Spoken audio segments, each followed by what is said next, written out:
Welcome to the final day of 2017's IFL conference here in Pittsburgh. We're still so happy that you are here sharing time with us. My name is Krista Morrison, and I'm one of the English Language Arts Fellows for the Institute for Learning. And I get the pleasure of introducing Anindya Kundu. So Anindya Kundu has been building a reputation as a rising scholar in the field of sociology for quite some time. He's worked with some big names in the field, like Pedro Noguera and Angela Duckworth, and his own work on agency and grit has been published in both academic journals and in popular media. He is currently a TED resident, and his TED Talk will be available at the end of June. His forthcoming book, Achieving Agency, Regaining Collective Responsibilities for All Students to Succeed, is due out later this year. And he's in the process of wrapping up his doctoral studies at NYU's Steinhardt School with his dissertation titled, Adding a Social Perspective to Grit, Investigating How Disadvantaged Students Navigate Obstacles and Gain Agency. Please join me in welcoming Anindya Kundu.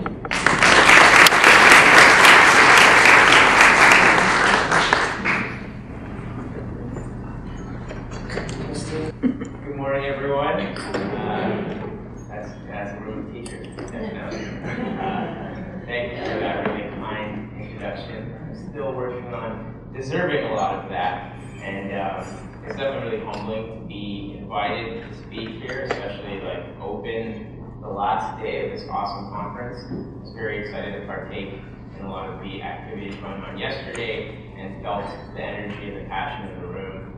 And I think just by having a conference about student agency voice, it's very clear that the right questions are being asked. So that's very motivational for me. I was thinking, and I think some of you might be thinking, is what is this potentially kind of young, strapping man going to teach us about agency after 2 full days? And those are some of the words that were actually said to me yesterday, so they're not my own. And honestly, I got kind of worried about it for a second, spent the night thinking about it, and then I realized I'm not really going to teach you anything new about agency today. We're going to talk about things you kind of already know about agency and things we know to be socially true. We're going to talk about social constructs that exist in education and kind of think about how we can retool existing social and cultural constructs to help children succeed, especially those who are the most disadvantaged. So with that, a lot of this work will focus on grit, because grit, as you know, as educators, is kind of like the hot topic right now. And as it's gaining steam, I feel like it's extremely important to kind of pull back, think about what it really means, and if it is valuable, how to make it more valuable for those students. So I know you guys had the pleasure of listening to Dr. Jeff Duncan Andrade on day 1, and in many talks he talks about this roses in concrete metaphor, and so I felt like it would be natural to kind of put a bow on this by revisiting that. But I want to take this idea of individualism, this individual rose, if you will, that is succeeding to reach the sun, and kind of take it to think about schools as gardens, the collective responsibility to educate all students. Because some roses grow in concrete and others we know grow out of lush greenhouses. So how can we bridge that gap? So with that, I think we can start by focusing on grit a little bit and think about why it was that grit got so popular, especially now. So Dr. Angela Duckworth is one of my mentors, and she's very wary almost that grit has this potential to be co-opted to simply mean just try harder. And why is that? And that's not necessarily the point or the charge of their work, but I believe as a sociologist, that's where we can add value to the grit narrative. So I'd just like to think about how it's gotten popular by referencing this one commercial 2 years ago, NBA playoffs, and think about the grit undertones to this message. So if you would, Dan, thanks.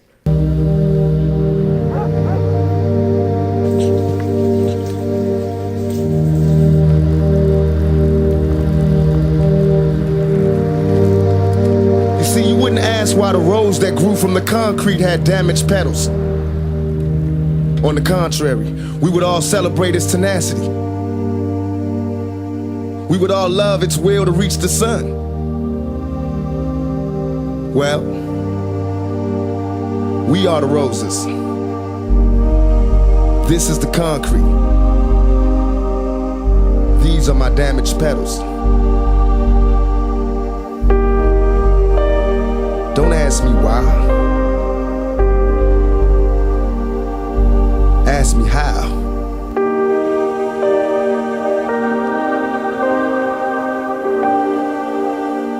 And then it just says, we're all just a kid from somewhere. So it's kind of implying that all kids from anywhere can have this message work for them. Kids in Pittsburgh, kids in New York, kids in Chicago. So that was particularly Inglewood, Chicago. I don't know if some of you got the basketball reference, but the boy turns into this man at the end who's actually Derrick Rose. So that's like the metaphor extended, former NBA MVP. And you know, when I first saw that commercial, I got chills because I had just listened to one of Jeff's talks and he talks about the poem, and then this came on live, and this is when I was thinking about my dissertation. So that question that he asks at the end, don't ask me why, ask me how, is pretty important, because I think if we ask how is this possible, we're thinking about learning from success and celebrating success. We're not questioning success, or are we suspicious of it. So should this be true for all young people? I would emphatically say yes, but is it? Who is Tupac speaking to? So commercial during the NBA playoffs, it's Tupac, it's hip hop music, and it's related to basketball. A large audience for this commercial would presumably be children from inner city neighborhoods who also have aspirations to become musicians or athletes, as we know in the research. But at the same time, that messaging can get problematic because is it really that simple to reach those types of goals? And why are those the goals? Is it really as simple as tenacity to reach the sun? What about the social barriers? And what can we do about the social barriers? And this, for some of you, if you recognize him, this is the guy with that crazy beard, James Harden. Most of your students would recognize him. He's in contention for being one of the MVPs this year. And so this was a screenshot from a commercial this year in the NBA playoffs 2017. NBA players' faces, you see LeBron, it says legacy, you see someone else and it says like truth, random stuff, but grit is everywhere. So while it is everywhere, we might as well learn what it means and how to make it work for us.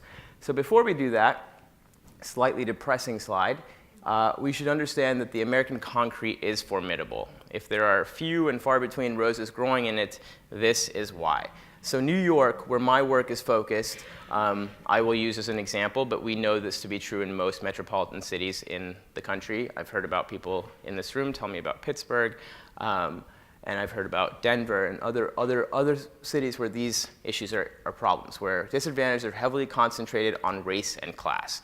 And in New York, we see this throughout the city. There are 1.1 million public school students, of which and there are more than 1,700 schools.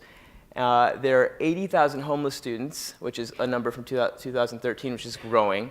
1 in 4 live in poverty, 11,000 live in foster care. So if you just think about it, simply these are the roses that you can't just tell to try harder. You have to think about their social context. This is where grit is not necessarily enough. You can't start with grit. These race statistics are particularly important, I think. There are less than 1% of white kids in 73% of new charter schools. And the average black student attends a school where 19% of other students are white. But again, I've visited many schools where it's actually closer to 99 to 100% of students of color. I think this is a problem if you think about goal formation and worldview. What kind of worldview are these students getting? And if that's the school that we're implementing when we're talking about large school choice and privatization all the time, maybe it's not quite being implemented the way we would envision it to be.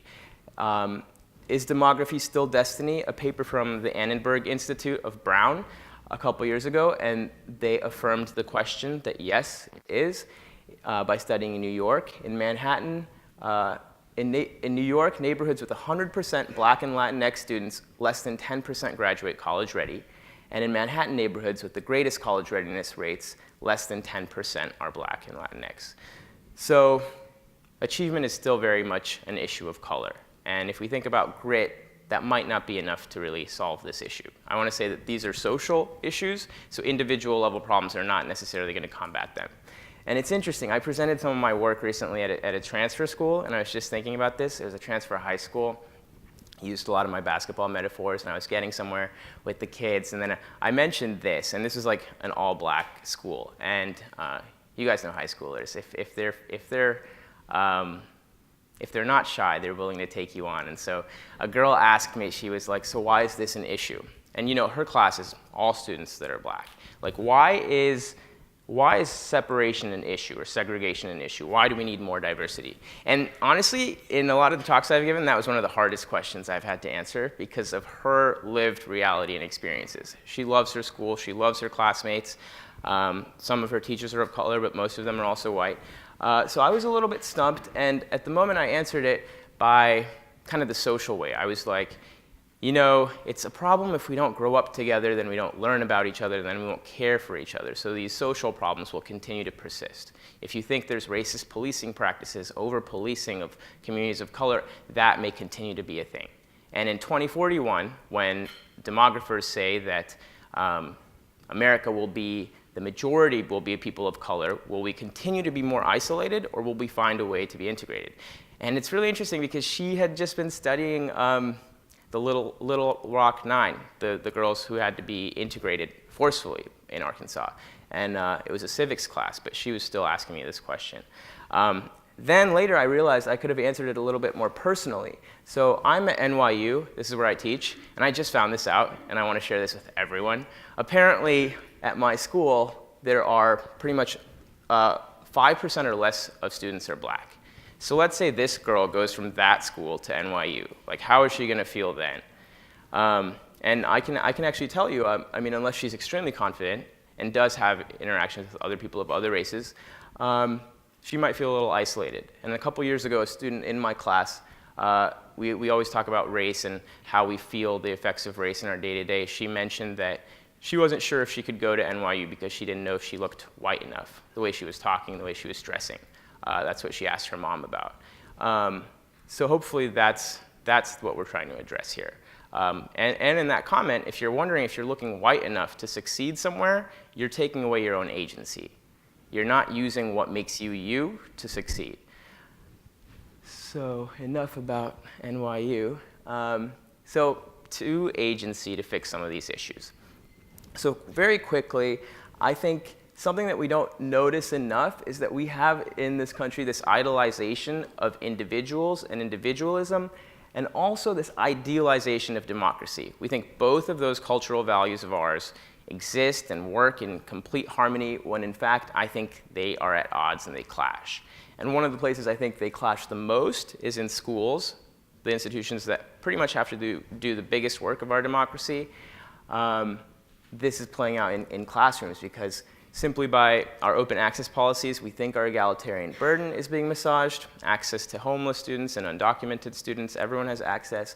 And then we also believe in meritocracy, that talent, effort, and grit are what really separate the best students from the not best. So sometimes we forget social context due to this particular clash. And I think one way we can bridge this clash by focusing on individualism and social issues is through agency, because agency has the potential to be both. So if we can consider agency, then we can start to unleash personal characteristics like grit and other traits. We can start with the formulation of person-specific goals and critical thinking. And for this talk, I'm only going to focus on mentorship and opportunity given to succeed, given one's identity as they relate to people forming person-specific goals. There are a lot of other factors in my research, and if you have questions, we can talk about them. But I think mentorship and opportunity are key to refocus on here. And I know a lot of the conference was already spent on that. So one way we can think about doing that is thinking about unleashing the environmental grit that kids have so they can form passions. So what does that mean? Grit is not simply inheritable by nature. It's not either you have it or you don't have it. We all have it. Teachers especially have it, every day, whether you want to or not. You have to wake up very early and go teach day in and day out. So that is grit. But how do we unleash environmental grit? So not just nature, but there's nurture. And if we're going to do it, if we're going to nurture grit, we're better to do it than schools. So I think we can do it by thinking about how passion is formed.